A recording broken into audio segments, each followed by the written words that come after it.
What's up guys, welcome back to another video. This is a reaction to Cookeville, the impossible EF4 tornado. And it's another one of these types of videos where I guess it's just going over specific tornadoes that may not be as like well known, or like just not as known but just as devastating in their own way.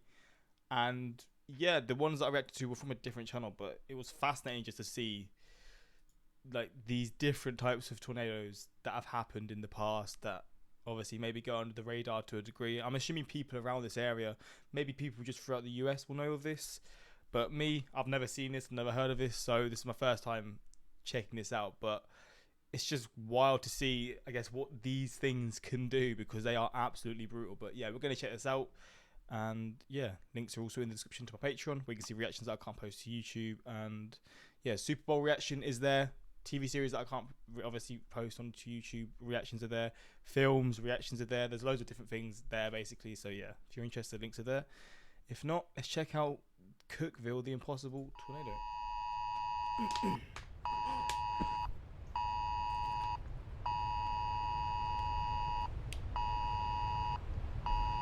Wait, what?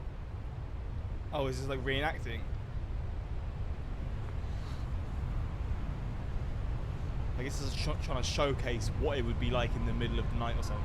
Oh god, listen to that.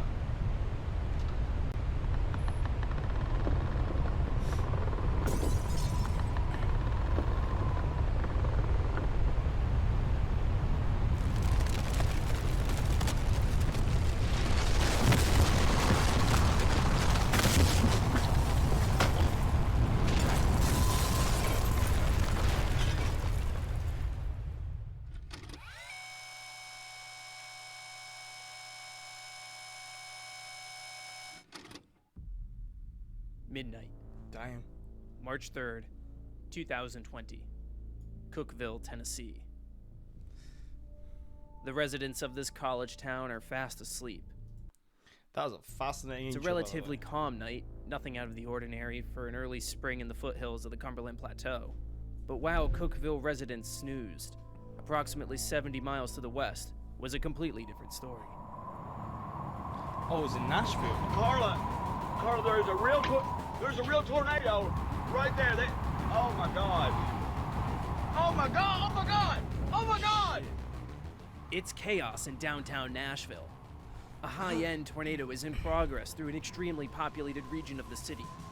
This nocturnal terror crosses the Cumberland River into East Nashville, where significant EF4 damage would ensue. The parent storm is racing at highway speeds due east, churning out of Nashville and towards Cookeville. At 1:48 local time, a tornado from the Nashville supercell would touch down on Thompson Ridge west of town. Over the next 8 minutes, western Cookeville would be assaulted by a half-mile wide beast, packing a deadly punch. Full neighborhoods were obliterated in seconds as the storm blistered eastward at 60 miles per hour. But just as soon as it came, it lifted south of the Tennessee Tech campus, narrowly avoiding downtown. Morning daylight painted a bleak picture in Cookeville. While the tornado itself was short-lived and less than 10 miles long, in that short span of time, nearly 200 homes were destroyed. The lives of 19 residents were taken, and nearly 100 more were severely injured. How could such a short-lived tornado cause such immense loss? These are the types of numbers that we would associate with a longer-lived, more violent tornado. Once we dive into the details, however, Cookeville was a story of everything going wrong. God damn, man.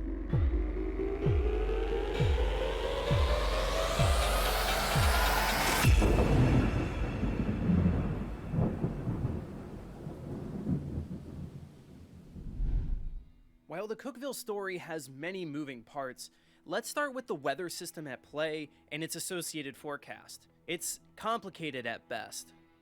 Over Tennessee, strong westerly flow prevailed in the upper levels of the atmosphere. While it wasn't the typical trough shape that we're used to seeing with a tornado outbreak, the wind speed was there to support severe weather. At the surface, a long cold front was sprawled across the continent as it was associated with a strong surface low over northern Ontario. A localized low formed along the southern Illinois border, draping a warm front over central Tennessee, allowing for the funneling of a moisture-rich environment with the southerly surface flow. Cap erosion was the biggest question mark with the setup, as convective inhibition and weak ascent would limit daytime storms, delaying severe storm development until the low-level jet would kick in that evening. Additionally, atmospheric computer models varied wildly from output to output, putting even more uncertainty in the forecasters. As the day evolved, some confidence grew in the strength of storms, resulting in an increase to a 15% hatched area for hail and a 5% tornado risk over western Tennessee. At around 11 p.m., a supercell formed north of Jackson, Tennessee, and an extremely localized tornado watch was placed for Nashville and counties further west. For the next several hours, this cyclical supercell would produce tornado after tornado, including the EF4 in Nashville. This storm continued to march east, eventually beyond the denoted tornado watch and even the SPC highlighted 2% tornado risk area. With the complicated forecast at play, the National Weather Service's Storm Prediction Center and the local weather forecast offices had their hands full. For the entire day leading up to the Cookeville tornado, the eastward extent of the threat was not realized. Cookeville fell outside of the 2% tornado risk contour, and even by the 11 they would have had no idea then. There wasn't even any sort of warning or anything. That is shocking. p.m. tornado watch, the atmosphere over Cookeville was in theory not conducive for tornado risk. However, the low-level jet had ramped up the effective storm relative helicity to an extreme 500 meters squared per second squared, creating a classic high shear, low cape environment.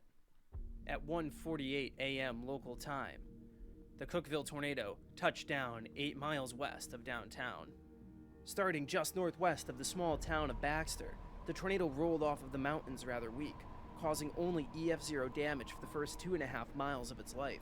The tornado strengthened in the western suburbs of Cookeville, causing a mile-long stretch of EF4 damage to residential homes. The tornado incrementally weakened from there before dissipating just south of Tennessee Imagine it went through there as well. Tech University. Even though there wasn't a tornado watch in place over Cookeville, what about the tornado warning? After all, that is the main type of alert that prompts immediate action when it comes to sheltering from tornadoes. At this point in the nowcast, with the Nashville tornado tracking for over 60 miles, it was realized that this supercell had a history. However, the timing of Cookeville's warning was unfortunately too little, too late. The Nashville National Weather Service office issued a tornado warning for Cookeville at 1:48 a.m. Central Standard Time. At the exact same time, the tornado was touching down in Baxter. This meant sleepy residents had, at best, 8 minutes of warning to find shelter. For those that were in the path in the tornado's opening moments, this meant virtually zero warning. Jeez, man. Keep in mind, Cookeville was in a marginal risk for most of March 2nd, well outside of the 2% tornado risk contour. Nocturnal tornadoes were not something that Cookeville residents were expecting when they went to bed on the night of the 2nd. Fatalities in the Cookeville tornado had on average 4.8 minutes of warning before the tornado impacted, Jeez. while the national average for EF3 and greater tornadoes is 16. Now, what if a resident heaved the warning and got to an interior room for their shelter? In Cookeville, that wasn't necessarily enough. The most intense damage could be seen along Hensley Drive, where a row of well-built homes sustained EF4 damage. While well anchored, the CMU block foundations were not strong enough as the walls acted like levers, separating the blocks from the mortared joints. This meant all of the structure above was compromised, making even interior bathrooms unsurvivable. God damn. Aerial Look at that. They've literally just been wiped completely. That is so shocking to see. imagery the next morning revealed the vicious nature of the tornado, with frames of homes shredded beyond recognition and cars tossed. Survey teams even found walkway concrete pavers lifted from their original positions and entire home subfloors pushed from their foundations. In total, 23 structures were rated EF4, 17 of which had 0 above-ground walls remaining. In What? short, the Cookeville tornado was a multifaceted disaster, starting with the complicated forecast that yielded an unlikely, long-lived supercell. The event timing was at night, catching most residents while they were fast asleep. There was not enough advanced warning, with only a few minutes to act versus the typical 15 for a tornado of this magnitude. And finally, home foundations that were not ideal, with CMU block foundations that were compromised under the intense tornadic wind loads and pressure deviations. All of these factors led to Cookeville being Tennessee's deadliest tornado in over a decade. While the 19 lives lost in the Cookeville tornado cannot be replaced, their lives are forever immortalized in the community at large. On the corner of Hensley and McBroom Chapel Road now lies Hope Park, built on the grounds of what used to be the home of the Kimberlin family, as it serves as a passive place of remembrance for those lost. God damn. The Cookeville tornado will be the embodiment of everything that could go wrong, That's so sad, man. going wrong. Whether it be nocturnal warning methods or even poured foundations versus CMU block foundations, these lessons can be applied to the next nocturnal tornado event, because it's not a matter of if another nocturnal tornado is going to happen in some town in America, but a matter of when. So we take these lessons from the Cookeville tornado and apply them across the board so we can be ready for the next disaster that might strike your town. This has got to be the worst way to go, man.